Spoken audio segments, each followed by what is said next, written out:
তো রেডি হয়ে গেছি, আমরা একটু বেরাবো বাইরে। আজকে কোথায় যাই সেটা নিয়েই আজকে টোটাল ছোট্টখাটো একটা ব্লগ শেয়ার করব ভাবছি তোমাদের সাথে, যদি সেটা পসিবল হয়। কারণ কি বাইরের ওয়েদারও খুব যে ভালো তাও নয়, একটু মেঘলা মেঘলা ওয়েদার রয়েছে, যেহেতু একটু ক্লাউডি রয়েছে, যার কারণেই আর কি কি না হয় না হয় ওয়েদারের কোনো ঠিক নেই। তো চলো আগে বেরাই, তারপরে দেখা যাক সেখানে ঠিকঠাক মতো যেতে পারি কিনা, আর যে জিনিসটা দেখাবো ভাবছি এই ব্লগের মাধ্যমে, তো তোমাদেরকেও সেটা শেয়ার করতে পারি কিনা। চলো একদম শেষ অবধি দেখতে থাকো অবশ্যই। আজ আমরা চলে যাব কলকাতা গঙ্গার তীরে অবস্থিত বাবুঘাটে। সেখানেই প্রত্যেক সন্ধ্যায় মনোমুগ্ধকর সন্ধ্যা আরতি হয়, সেটি তোমাদের সাথে শেয়ার করব এই ছোট্ট ভিডিওটির মাধ্যমে। তাহলে শেষ অবধি কিন্তু দেখতে হবে। তো চলো আগে চলে যাই রিসরা স্টেশন ধরে ট্রেনে করে সোজা চলে গেলাম হাওড়া। এই যে এইদিকে হচ্ছে হাওড়া স্টেশনটা, আর এই যে ওয়ে টু ফেরিঘাট, হাওড়া ফেরিঘাট। চলো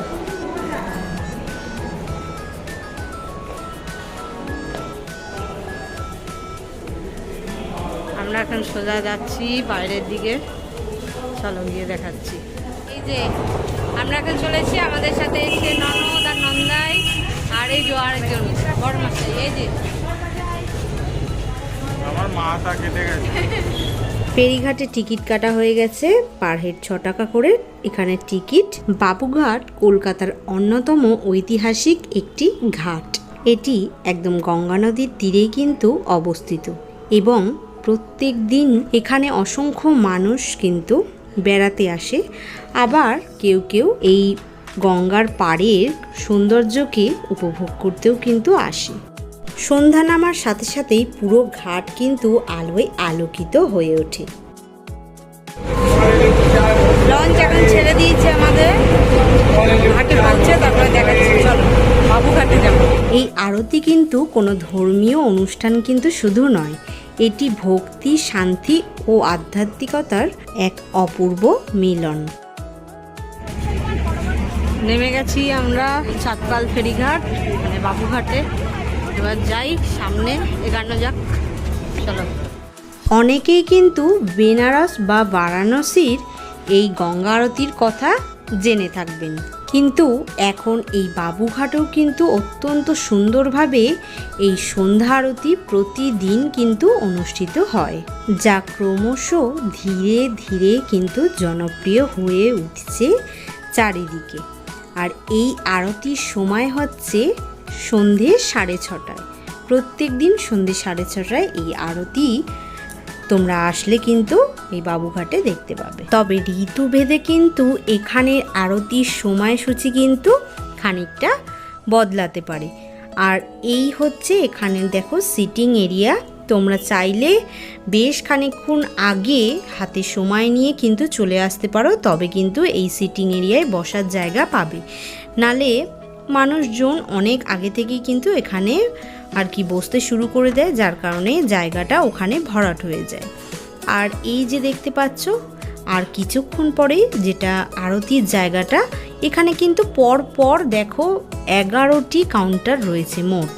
আর এখানে আরতি বন্দনা বলে লেখা রয়েছে, সামনে গঙ্গা দেবীর মূর্তি। আর এখানে কিন্তু প্রথমে গঙ্গা দেবীর আরতি করে তারপরে কিন্তু এখানে এই কাউন্টারে পুরোহিতরা এসে এই মেন যে আরতির দৃশ্য সেটি কিন্তু শুরু হয়।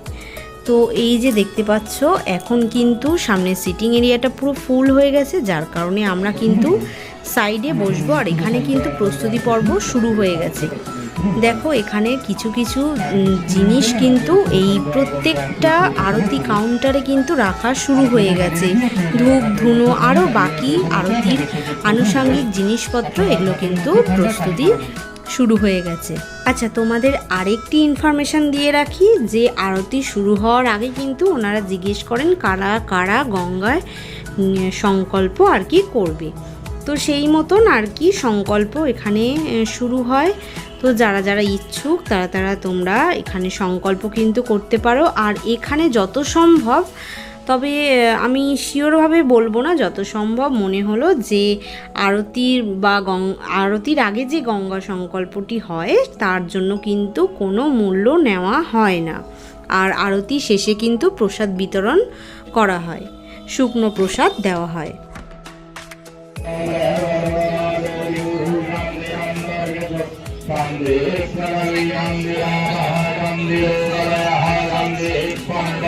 দেখো এখন কিন্তু গঙ্গা আরতি শুরু হতে চলেছে, আর এখানে সকল পুরোহিতরা কিন্তু বেশ নির্দিষ্ট নিয়মে একইভাবে কিন্তু আরতির বিভিন্ন নিয়ম কার্য শুরু করছেন। তারা বেশ সমান্তরালভাবেই শঙ্খধ্বনি, ঘণ্টার ধ্বনি ও একই সাথে জোর গলায় কিন্তু মন্ত্র উচ্চারণ করছিল। সব মিলিয়ে এক অপূর্ব পরিবেশ কিন্তু সৃষ্টি হয়েছে।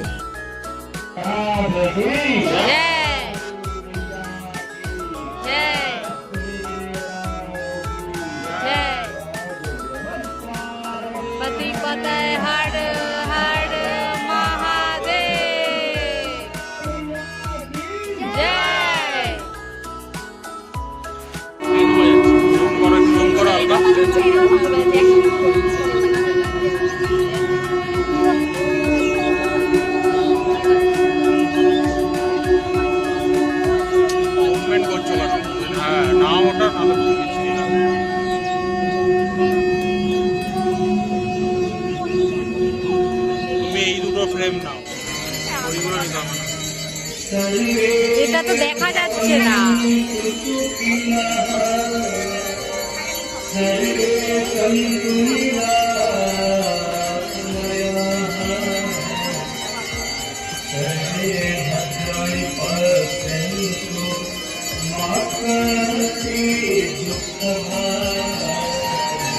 আগুনের শিখা যখন একসাথে জ্বলতে থাকে তখন সেই মনোমুগ্ধকর দৃশ্যটি কিন্তু চোখে না দেখলে বিশ্বাস করা একেবারেই কঠিন। এরই পাশাপাশি কিন্তু ভক্তরা হাত জোর করে প্রার্থনা করছেন, আবার কিছু ভক্তরা কিন্তু নীরবে এই অপূর্ব দৃশ্য কিন্তু উপভোগ করছেন। এ এক অপূর্ব অভিজ্ঞতা।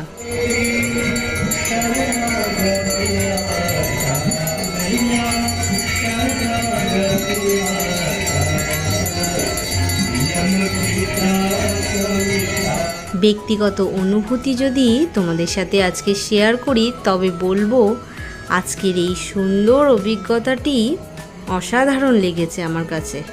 ব্যস্ত কোলাহলের মধ্যেও কিন্তু এমন শান্ত, স্নিগ্ধ আর মন মুগ্ধকর পরিবেশ কিন্তু খুব কমই দেখা যায়।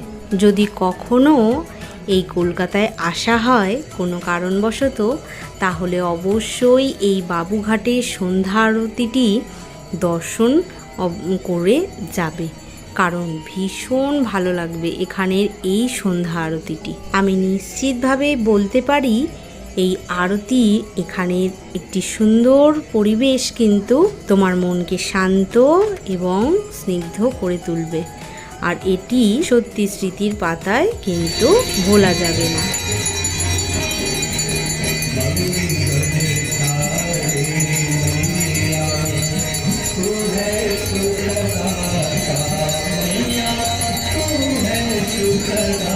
নদীর ঠান্ডা বাতাস, তারই সাথে সাথে কিন্তু এই শান্ত পরিবেশ মনের মধ্যে একটি সুন্দর কিন্তু অভিজ্ঞতার ছাপ ফেলে যায়।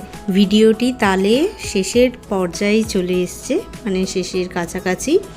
তো এবার ভিডিও ক্লিপগুলো বাকি শেয়ার করছি, চলো এক ঝলক দেখে নাও।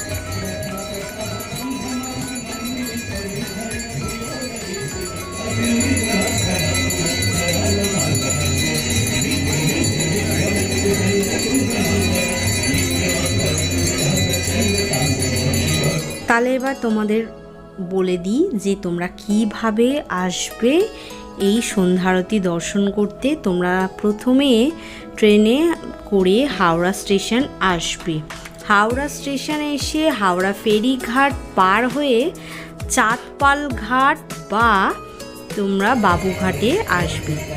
তো সেখানে এসে তোমরা যে কাউকে জিজ্ঞেস করলেই হবে যে আরতিটি কোথায় হয়, তোমাদের দেখিয়ে দেবে এবং তোমরা এসে সেই আরতি দর্শন করতে পারবে খুব সুন্দরভাবে।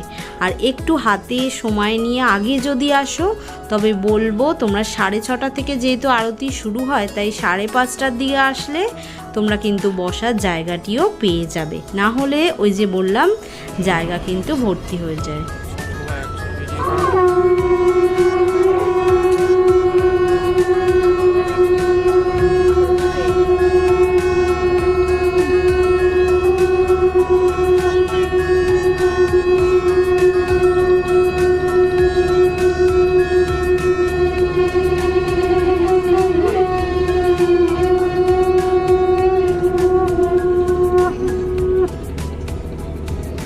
তো ভিডিওটি কীরকম লাগলো অবশ্যই কিন্তু তোমরা জানিও একটি কমেন্ট করে। আর ভিডিওটি ভালো লাগলে অবশ্যই একটি লাইক করো আর আমার চ্যানেলটি সাবস্ক্রাইব করো। এরকম আরও ছোট ছোট ব্লগ, আরও সুন্দর সুন্দর ব্লগ তোমাদের সাথে কিন্তু আমি শেয়ার করতে থাকবো। তো আজকের মতো তাহলে এখানেই বিদায় জানাবো। আর এই ভিডিওটা যেহেতু শেষের দিকে, তাই তোমাদের বলবো যদি কোনো ভুল ত্রুটি হয়ে থাকে তাহলে অবশ্যই মার্জনা করে দিও। আর নেক্সট ব্লগে তাহলে খুব তাড়াতাড়ি ফিরে আসবো।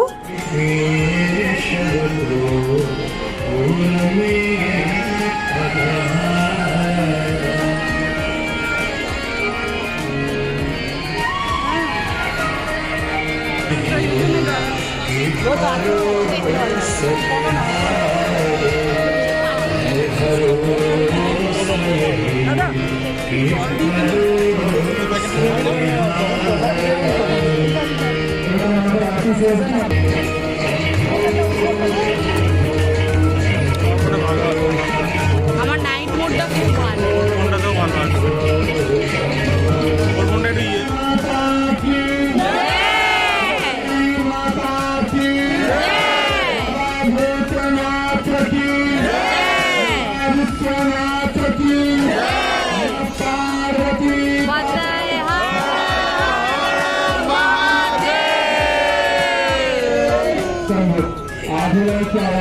তাহলে আজকের মতো টাটা আর গুড নাইট। সকলে সুস্থ থেকো, ভালো থেকো আর সকলকে ভালো রেখো। আজকের মতো টাটা, চলো।